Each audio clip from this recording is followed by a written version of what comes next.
Bismillahirrahmanirrahim.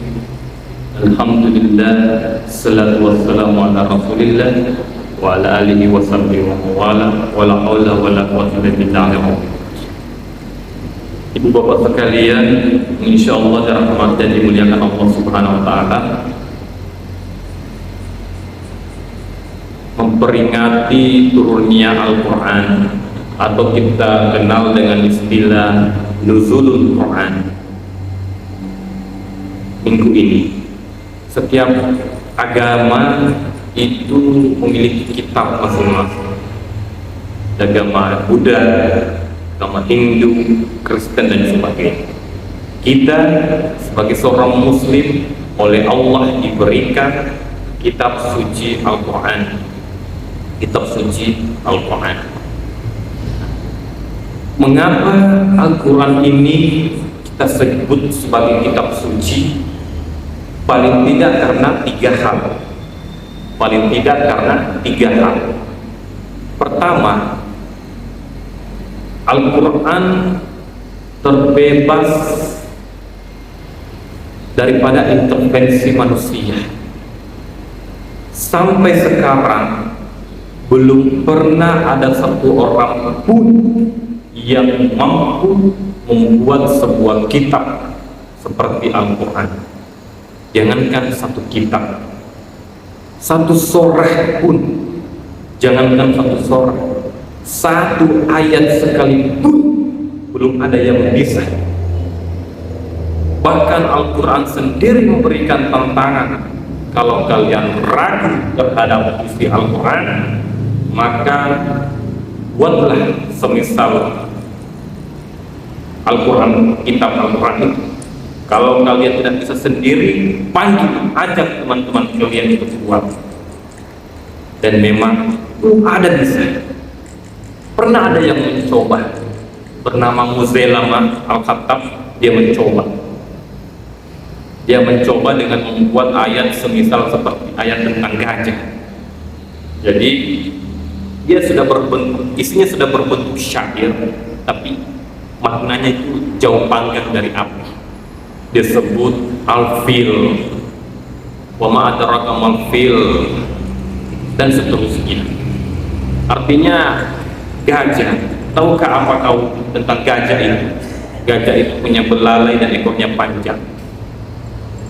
Baiknya sudah berbentuk syair, tapi isinya jauh panggang dari api. Mengapa? Karena tanpa dibuat ayat seperti itu kita sudah tahu bahwa gajah itu seperti itu, gajah itu punya belalai, punya ekor panjang. Itu. Jadi sebuah kitab yang suci memang ketika terbebas daripada intervensi manusia. Nah, dia berkata bahwa Al-Quran yang membuat adalah Nabi kita Muhammad SAW. Bukan, mustahil, tidak bisa. Karena beda bahasa Quran dengan bahasa hadis.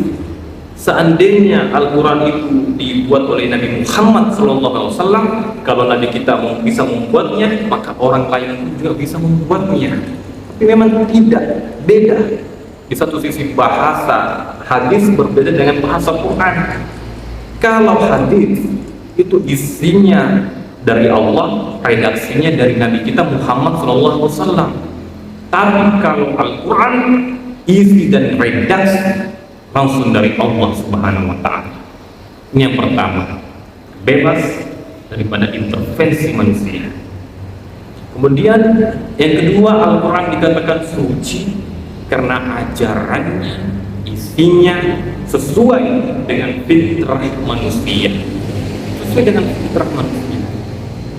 Nah, tentu logikanya kita bisa terima bahwasanya Allah yang menciptakan kita. Allah tahu betul seberapa besar kemampuan kita.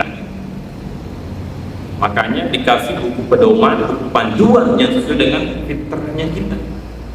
Sama seperti pabrik mobil Honda menciptakan mobil Honda, akhirnya dikeluarkanlah buku panduan tentang mobil Honda tersebut. Di situ buku panduan itu berisi mobil ini kecepatannya sekian kilometer per jam, kemudian bahan bakarnya ini, kalau rusak memperbaikinya begini, onderdilnya ini. Jadi sesuai. Tidak mungkin mobilnya Honda dikasih buku panduan model Toyota, rusak Pak, tidak cocok. Begitulah kita manusia. Allah tahu betul kemampuan kita, diberikan kitab suci Al-Quran sesuai dengan fitrahnya kita. Sebagai contoh, ada seorang sahabat mengadu kepada Rasul, ya Rasul, celaka saya. Kenapa kok celaka? Dia bilang, saya ini sementara Ramadan bergaul sama istri. Kemudian Nabi berkata, bayar dendanya. Apa dendanya ya Rasul? Bebaskan budak. Saya tidak punya budak ya Rasul. Kalau begitu, berpuasa 2 bulan berturut-turut. Saya tidak bisa ya Rasul. 1 bulan saja saya melanggar, apalagi 2 bulan. Kemudian Rasul marahkan Rasul tidak. Rasul berkata, kalau begitu beri makan 60 fakir miskin. Ya Rasul, saya yang paling miskin di kampung saya. Keterlaluan ini orang. Sudah melanggar, ternyata tidak bisa bayar denda. Tidak mampu bayar denda. Maka Rasul tidak. Rasul ke dalam rumah, ke dalam dapur, ambil kurma. Kalau begitu, ambil kurma ini, berikan kepada orang fakir di kampungmu. Kemudian kata orang tersebut, di kampung saya yang paling fakir ya Rasul. Keterlaluan betul. Marahnya Rasul. Tidak. Rasul tersenyum. Kalau begitu, ambillah kurma ini, pulanglah dan beri makan kepada anak istrimu di rumah. Apa artinya? Inilah perintah itu tidak kalau mesti begitu harus begitu, tidak. Semakin berkurang kemampuan melaksanakan sebuah ibadah, maka semakin kurang tekanan ibadah tersebut. Inilah sama dengan pada waktu awal-awalnya puasa, para sahabat mengira bahwa ketika berpuasa Ramadan, ketika di bulan Ramadan tidak boleh bercampur dengan istri baik siang maupun malam. Tapi ternyata sahabat banyak yang melanggar karena mereka berhubungan malam dengan istri di waktu malam hari. Akhirnya turun penegasan ayat bahwa dibolehkan kepadamu bercampur dengan istri di malam hari pada bulan Ramadan. Jadi itulah sesuai dengan fitrah manusia. Tidak kalau begitu harus begitu. Nah, Islam ini, kitab Al-Quran ini kalau kita pelajari lebih dalam, semakin kita kaji, semakin kita pelajari, maka akan kita temukan bahwa perintah yang ada dalam Al-Quran itu sebetulnya sesuai dengan kita yang butuhkan, sesuai dengan kebutuhan kita. Artinya kita sebagai manusia, kita butuh sholat, kita butuh puasa, kita butuh zakat, sesuai dengan kebutuhan kita. Kalau ibadah-ibadah ini sudah menjadi kebutuhan, sudah menjadi needs, maka insya Allah bukan lagi hanya sebatas kewajiban, maka insya Allah kita mudah untuk mengerjakannya. Dan pada saat kita mengerjakannya, kita mendapatkan kenikmatan yang luar biasa. Yang kedua, kitab suci, kitab Al-Quran dikatakan suci karena ajarannya, isinya sesuai dengan fitrah manusia, fitrah kita manusia. Kemudian yang ketiga, dalam Al-Quran itu tidak ada satu ayat pun yang saling simpan. 6.000 ayat lebih, 114 surah, 30 juz, tidak ada satu ayat pun yang saling berlawanan. Tidak dikatakan bahwa ada satu ayat yang menyatakan bahwa Tuhan itu satu, terus di ayat lain menyatakan bahwa Tuhan itu tiga. Tidak. Semua dalam kandungannya tidak ada yang saling simpang, saling siur. Apa artinya? Betul-betul sebuah mukjizat dari Allah Subhanahu wa Ta'ala.